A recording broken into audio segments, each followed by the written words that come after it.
उतरत चैतवाए बाबा चढ़त बैसाख। अरे देश पैसी खोजी है बाबा पढ़ल दामाद। बन पैसी कटी है बाबा माड़ावा के बाँस। अरे कैसे नहीं है हो बेटी पढ़ल दामाद। तो कैसे नहीं है हो बेटी माड़ावा के बाँस।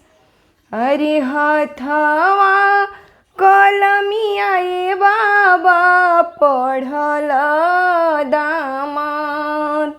बनावा में लचकती हुई हैं माड़ावा के बाँस। बनावा में लचकती हुई हैं माड़ावा के बाँस।